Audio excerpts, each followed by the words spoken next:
Сега, уважаеми гости, моля за малко внимание.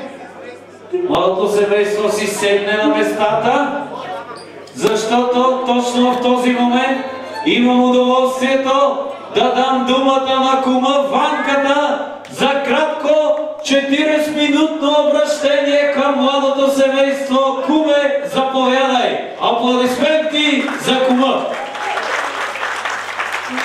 Добре. Уважаеми гости, скъпи сватбари, първо ще си позволя от мое име и от името на моята съпруга, кумата, от името на младоженците, да благодаря на всички вас, че уважихте днешният специален ден, денят на Мими и на Джовани. Много време преди сватбата мислих и се чудех какво да изреча днешния ден. Даже с нощи по някое време ме обзе някакво вдъхновение, но не си го записах, защото бях в колата. И реших да импровизирам.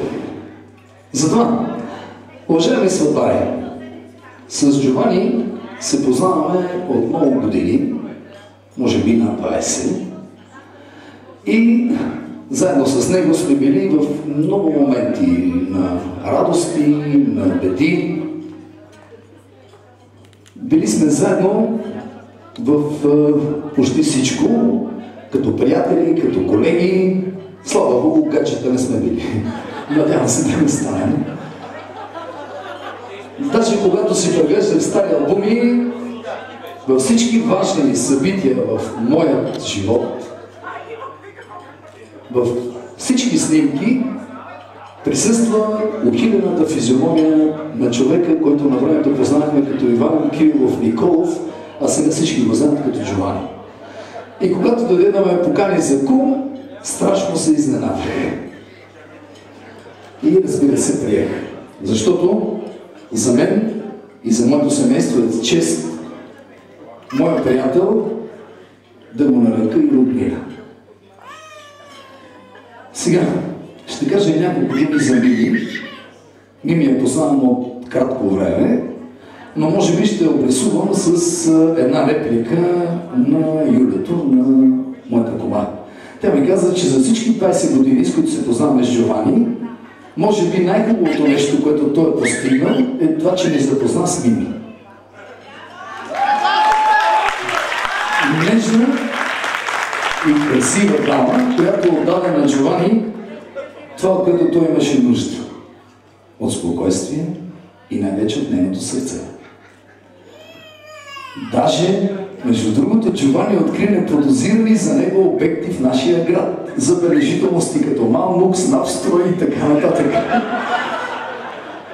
И затова той наистина, според мен, се превърна в един мъж достоен да има семейство, дом и деца.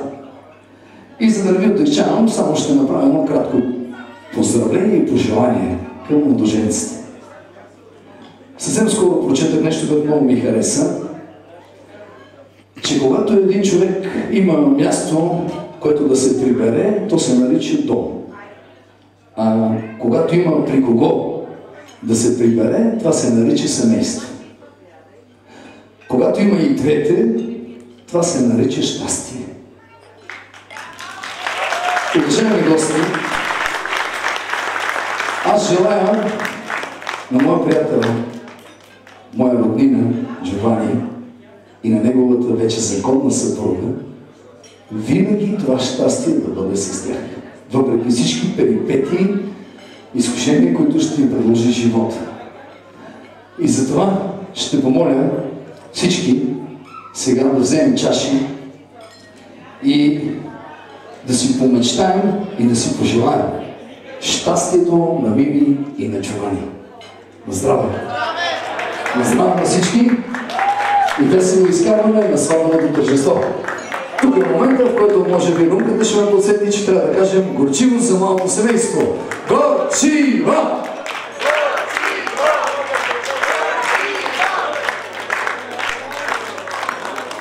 Аплодисменти за кума, справи се страхотно, най-стабилният кум. Аплодисменти за Ванката.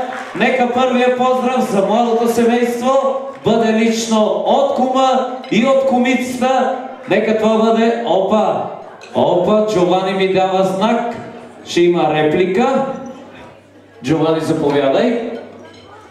Благодаря. Само искам да кажа на всички вас, които присъствате на нашата прекрасна сватба на мен и моя сънчице името.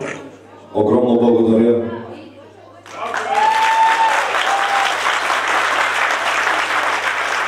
Вече ви е време за първия поздрав, лично от кума и кумицата. Нека това бъде и първият ви семейен танц, който да запомните за цял живот. Вашите аплодисменти за Джовани и Мимето, които откриват дансинга сега. Специално от кума и кумицата. Аплодисменти!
Също да заповядат на дансинга.